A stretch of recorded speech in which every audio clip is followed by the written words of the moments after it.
G'day there guys, it's your main man Markee, back at it again with another episode of r/Am I the A-hole. Now if you love today's video, I want you to sit back, relax, chuck a prawn on the barbie, and enjoy today's bloody good content. Posted by user First Love Immortal, titled, Am I the A-hole for naming my firstborn son after my late boyfriend and not my husband, even though it's a tradition in his family to name the firstborn son after the father? Let's get this out of the way first. My husband and I are currently separated, and we are getting divorced. I'm going to file in a week or two, and we have been living separately since I was 6 months pregnant. Why, you ask? A pretty common occurrence. He was having an affair with a woman, and he gave me the "I love you, but I'm not in love with you" talk after I caught him. No, he didn't confess. I was suspicious about his late-night office hours and tracked him down at his office, only to find him missing. I waited for 3 hours, all alone, and then I saw them both arriving at the office. She was hanging on to him, they kissed inside his car, and that's where I confronted both of them. She was crying, and he went on to console her, saying it wasn't her fault. That was 4 months ago, and I moved out of the house heavily pregnant. I moved to a friend's house that he didn't know about, and for the next 4 months, I didn't have any contact with him. My choice.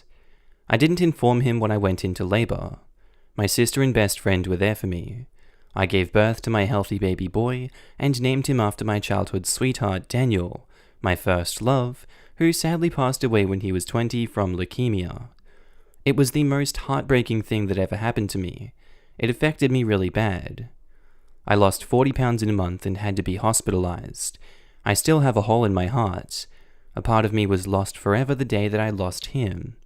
It took immense therapy and counseling to cope with the grief, and I met my husband 6 years later.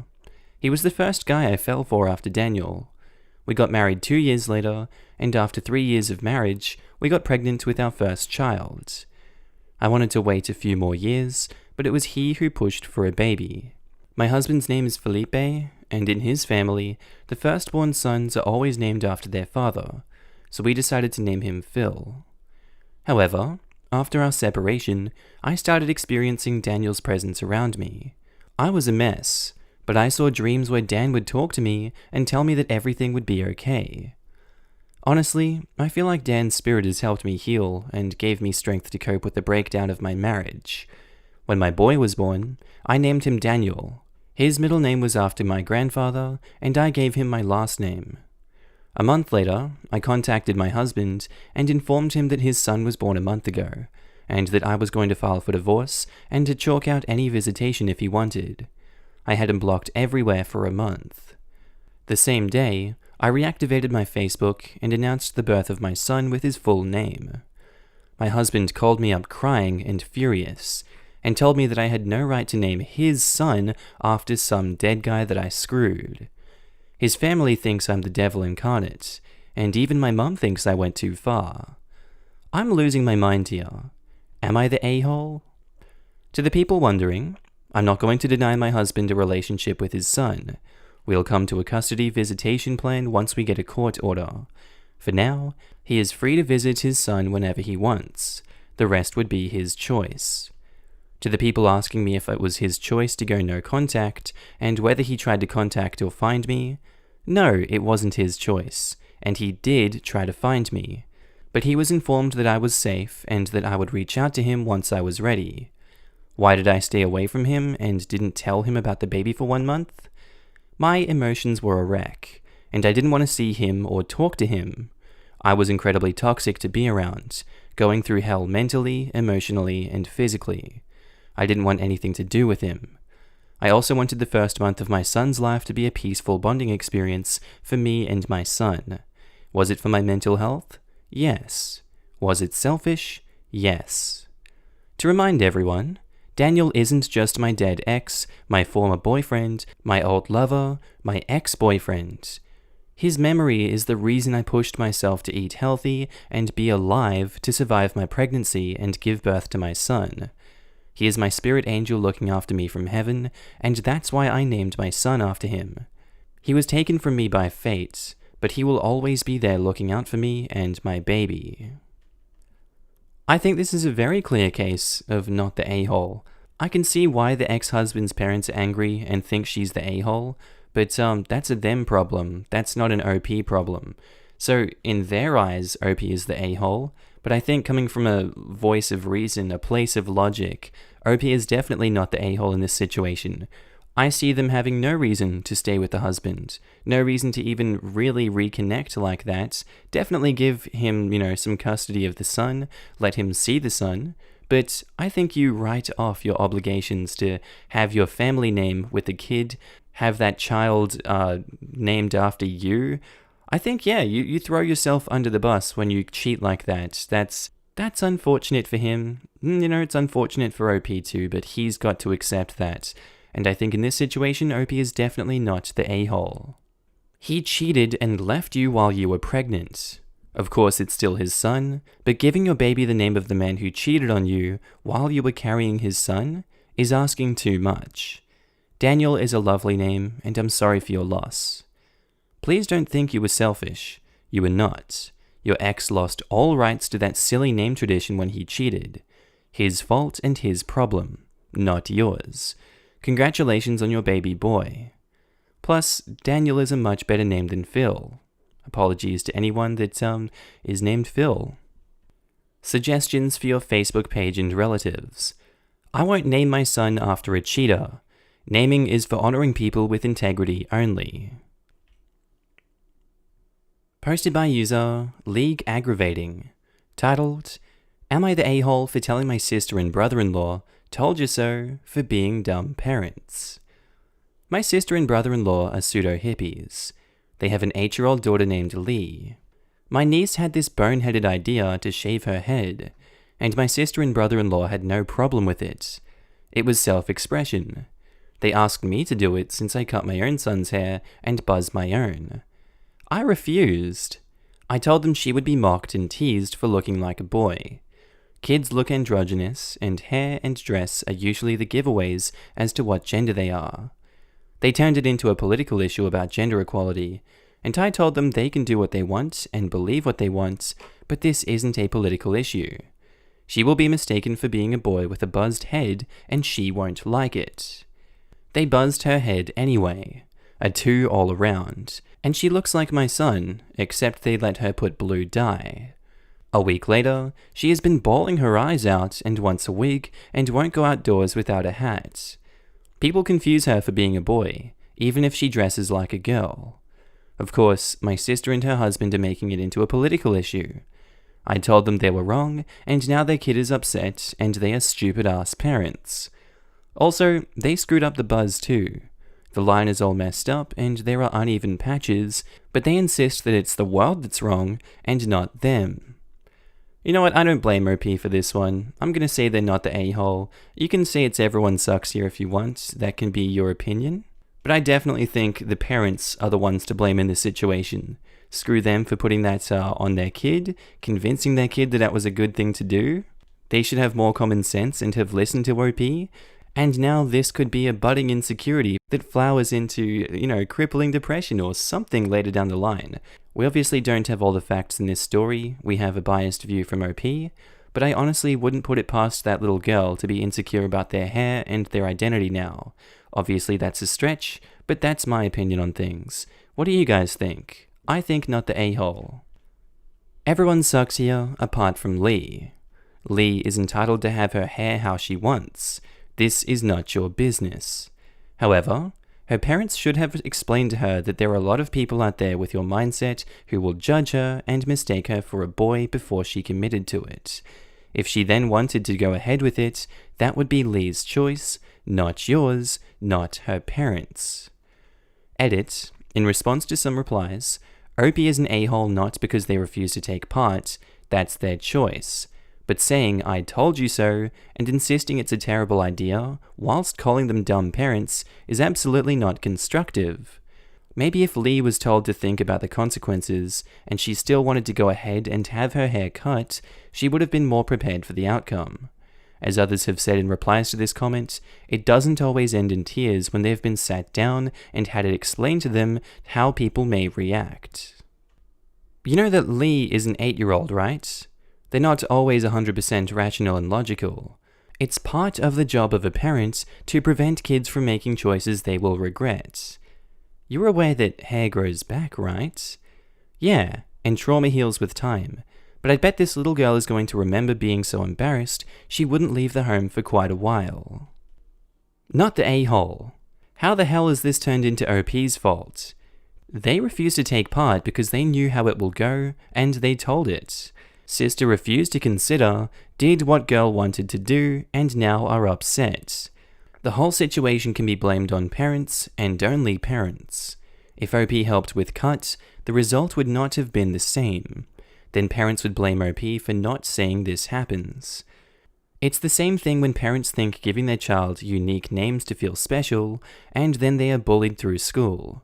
Lesson learnt for everyone. Posted by user GloomyAd9473. Titled, Am I the a-hole for embarrassing my son in front of his friends today? My 12-year-old son asked if he could go to the park and play hockey with his friends.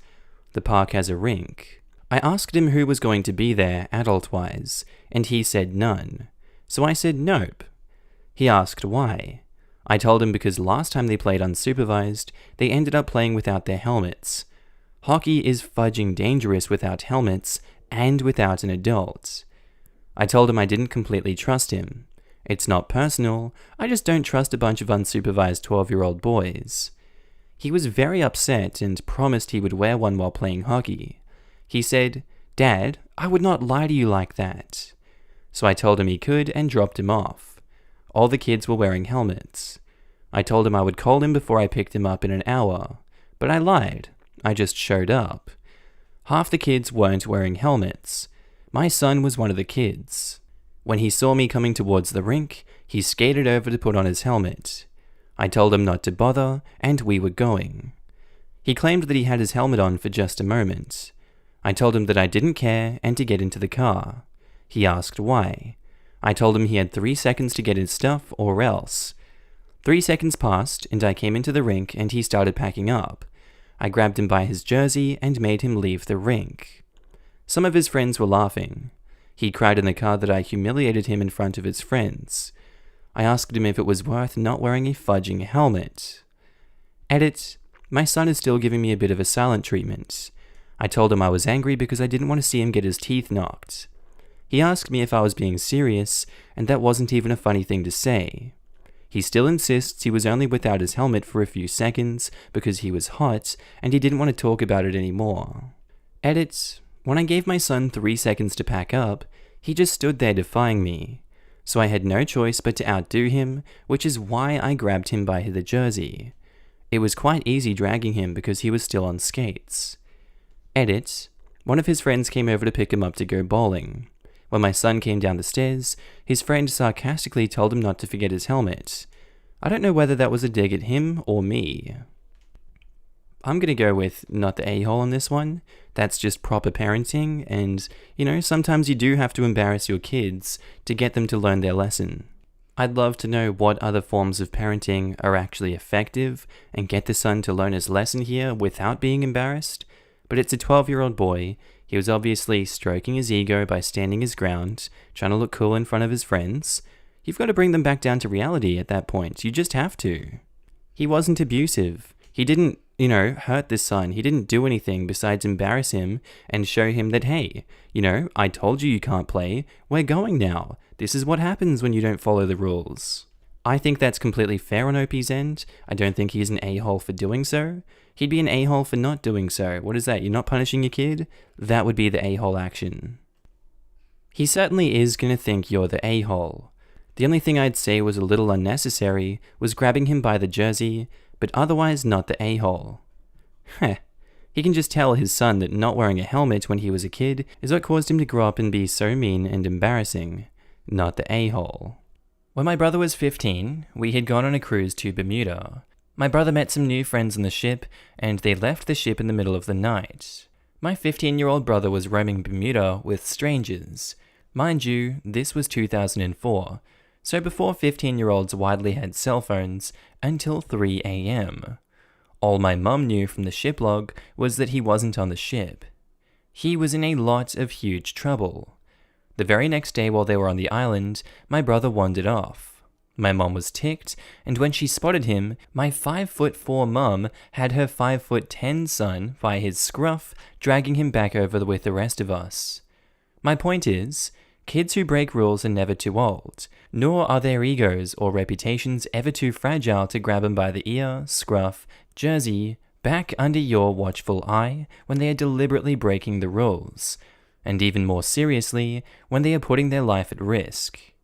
Kids think they are invincible. They are not, and they need to know that there are consequences that they don't want to repeat for when they put their lives in danger before the consequence actually becomes irrevocable. Posted by user PureDark123, titled, Am I the a-hole for cutting my nephew's hair? My nephew, 16, is a female-to-male transgender person. His mum thinks it's just a phase. He came out 4 years ago. He's a good kid, and since I'm a hairdresser, he asked me to cut his hair for his birthday. He had long hair, and he hated it. He would confide in me that he didn't feel like himself in his hair, and that he hated looking in the mirror and seeing it.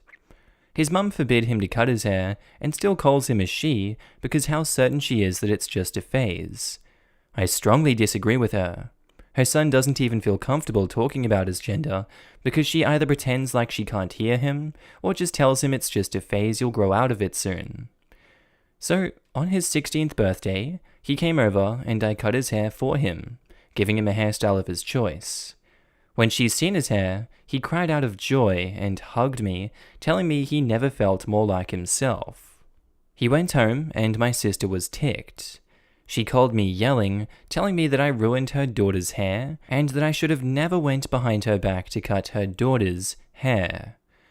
I simply told her that I didn't do anything that was permanent, and that if later on in nephew's life, he chooses that he wants to grow his hair back out, that he can. Am I the a-hole here? No, I wouldn't think so. The mother sounds very bigoted, and I really do hope that she grows out of her ways, because it's very much not conducive to good mental health, that's for sure. You can do whatever the hell you want. Don't just go forcing that on your kids, that's not right. OP, not the a-hole. Regardless of gender or the situation, any 16-year-old should have autonomy over their own hair. Yeesh. Also, definitely your sister is the a-hole. Exactly. What if OP's nephew was still female and simply wanted short hair, like a pixie cut?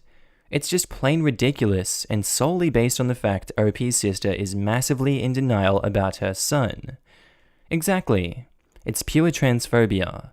Next thing we know, she'll be banning him wearing shirts and trousers and insist on dresses and skirts for no reason except that she doesn't want him to express he's actually a boy. It's not like OP secretly signed for medical permission for surgery behind Mum's back. It's hair. Mum is just a transphobe. Phases are normal parts of being a teen, and hair is an easy way to express that. Whether it's anime, punk mohawk, black goth hair, or preppy blonde, or highlights. If she saw it as a phase, she wouldn't have this reaction. She finds it unacceptable for other reasons. My mum let me get pink stripes during my Avril Lavigne phase, and red during my Tim Burton phase. Neither were particularly great style periods, but she recognized that hair grows, clothes stop fitting, and it made me happy. Sometimes, being a parent is going to the store with your kids in Spider-Man costumes in July because it's inconsequential, and it makes them feel fantastic about themselves. Not the a-hole. Would his parents have been upset with him cutting his hair if he wasn't transgender? Anyone can have short hair. It's not a gender quality, and sometimes it's more comfortable to have less maintenance with your hair. Your nephew shouldn't be forced to have long hair if he doesn't want it. He's 16, not 8. His parents shouldn't be dictating what hairstyle he chooses to cut his hair in, when it's his hair to begin. Also, hair grows back. It's not like it's a permanent situation, and can be modified later on to however your nephew prefers. Seems like his mother is also transphobic and unsupportive of her son, and that's not fair to him at all either.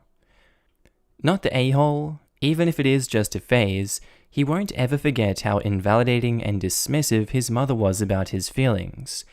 Good on you for supporting your nephew. This might escalate his mother's behavior, however. Perhaps keep an eye on him. I'll definitely keep an eye on him. I'm even thinking to let him move in if she escalates. I'm so glad he has you in his life, OP.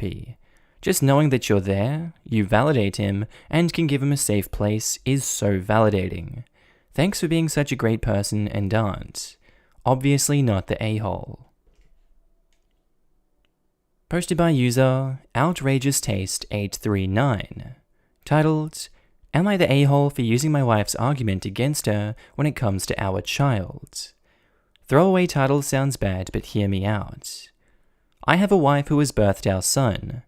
Unfortunately, my wife would not let me help name our kid and told me she was the one who created it, thus she gets to name him and she does not care about how I feel.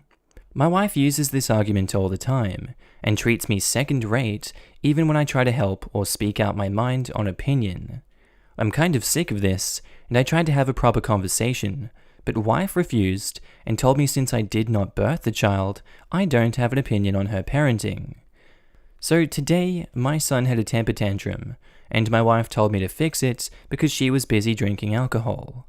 I said no, and told my wife to fix it herself, and that I then told her she birthed the child, and that she can parent the child. Wife told me I'm not allowed to parent our child multiple times.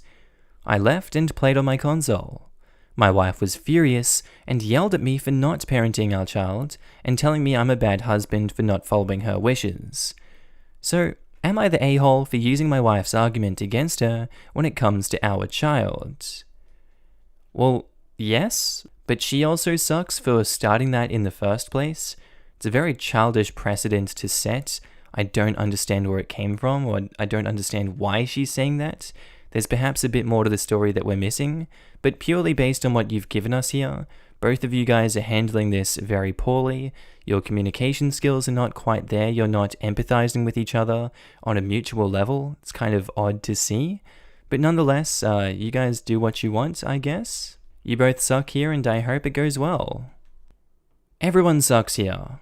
Your wife is either awful or needs to see a doctor if this is out of character for her pre-pregnancy to rule out PPD. You suck, less than your wife does in this instance if we take her behavior at face value, because at the end of the day, that crying baby is still your child and is still dependent on you and your wife for care. If she's drinking and doesn't move and the baby cries, you still need to take care of him, not play on your console. It is completely unfair to leave your kid hungry or sat in their own crap for an extra 10 minutes while you and your wife both refuse to take responsibility for whatever reason.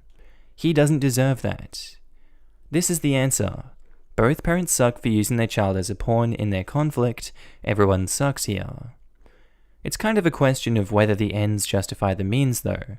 If the kid was uncomfortable for an additional 5 to 10 minutes, and the result is that the wife realizes that her plan has backfired and allows OP to start parenting as an equal, that's to the benefit of both the OP and the kid. I personally doubt that a single interaction will change her mind, but if he holds firm and makes her reap the results of her astounding selfishness, maybe she will change. Better yet though, they should get to a therapist for sure. Everyone sucks here. You are both acting really immature and irresponsible. You have a child, but you're too busy fighting about who's going to be the parent to properly take care of it. Your child is the one who's going to suffer for it. Posted by user If I Die Before I Skeet, titled, Would I be the a-hole if I told my mum that I didn't want my dog to become a service dog for my brother? Basically, ever since I was like in kindergarten, I've been expected to take care of my oldest brother, who has a seizure disorder and cerebral palsy. A few months ago, I was given a puppy by my grandma since her chihuahuas had a litter. Me and this puppy clicked really well, and my grandma specified that he was only mine and no one else's, since usually the dogs I get end up getting sucked up and becoming the family dog. Since my parents are divorced, this made me happy since I'd be able to take him with me wherever I went, instead of leaving him at one household when I went to the other. Recently, my mum started talking about making my dog a service dog. I got really happy because I assumed she meant for me. I have diagnosed anxiety. However, my parents won't pay for medication since they don't want me getting addicted? Huh. She corrected me and said that she meant for my brother. I told her that I didn't want that, since he was my dog. For information, my dog does not like my brother. My brother also definitely does not like dogs. We have to tell him not to kick the dogs because it's his first instinct whenever they get too close just to smell him or lick him. All of our other dogs are large German shepherds who know not to get too close. However, my dog is a friendly and curious Chihuahua and is very small. It would not survive a kick from a 25-year-old man. I also told my mum that I wanted him to be my dog and that if he became my brother's service dog, I wouldn't be able to be with my dog as much, as he lives with my mum more days of the week than I do. Also that when I go to college next year, I wouldn't be able to take him with me. Am I the a-hole? Also, sorry for the long rambling. No, I can't see you being the a-hole in this situation. You know, you don't want to put your dog's life at risk. The brother doesn't like dogs in the first place. I don't understand why she thought this was a good idea. And if she's going to think you're an a-hole for that, maybe she's the one that needs a service dog to fix whatever's going wrong in her head. Why would you even think that this was an idea in the first place? Why are none of the other dogs service dogs? Why does his dog have to be a service dog? And Chihuahuas, I don't know if Chihuahuas make great service dogs. They're a bit too small to really do much, I guess, but, you know, that's my perspective on it. I'm gonna say not the a-hole. It's your dog, plus I don't think a Chihuahua would make a good service dog. And your brother hates dogs. Also, your mum sounds like they have a major favoritism towards your brother, which is uncool. You need love and affection too. I mean, depending on the type of service, a Chihuahua can 100% be a service dog. I imagine, given the disabilities OP listed, that they'd want a seizure alert dog. I don't see why a Chihuahua couldn't do that. In fact, some service dogs are better if they're small. Some diabetic alert dogs are carried or worn so they stay close to their owner's mouth and can smell a change in blood sugar. Others, though, need to be bigger. Some people may need a dog to help steady or balance them, or they may need a dog capable of reaching their chest. I've heard of dogs that bang on their owner's chest to help break them out of flashbacks and panic attacks. Of course, any of this would require a lot of training, and the individual personality of the dog is more important than the breed. But with all that being said, in this case, the dog clearly wouldn't make a good service dog for the brother, since the brother doesn't like dogs and could injure or possibly kill it. Seriously, not the a-hole? Do not let them take your dog. There's a woman who goes grocery shopping at the same time I do each week, and she has a Chihuahua service dog because of some sort of heart issue. She wears him in a little chest harness, and he barks like a mad demon when she's in danger of passing out. When he barks, she lays on the ground immediately so that she doesn't hurt herself if she falls. The dog weighs like 4 pounds, and his ego is bigger than the Hulk, I swear. Chihuahuas can be service dogs, but OP's dog can't be someone else's service dog because they would never be able to focus on them more than they focus on OP. Having the service dog's attention is important, otherwise they might miss things. Not the a-hole OP.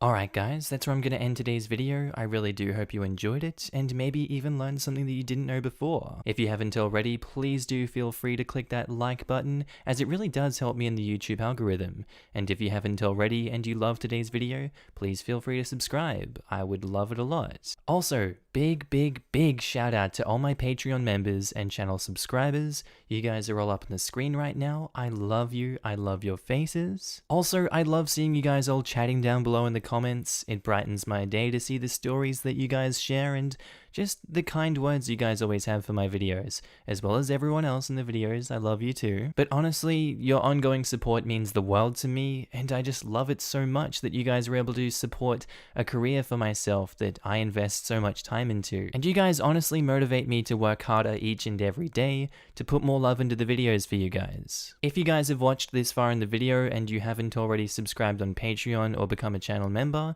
that's cool, you don't have to, but there are links down below You can donate any amount of money, pledge that any month, cancel whenever. I'm completely cool with it. It's just there for you to support me if you'd like to go the extra mile. And I'll go the extra mile for you guys by putting out new amazing content every single day. With that said, guys, I really hope you have a good day, night, sleep, bath, time at work, whatever you're up to today. This has been Markee. I'll see you in the next amazing video. Bye.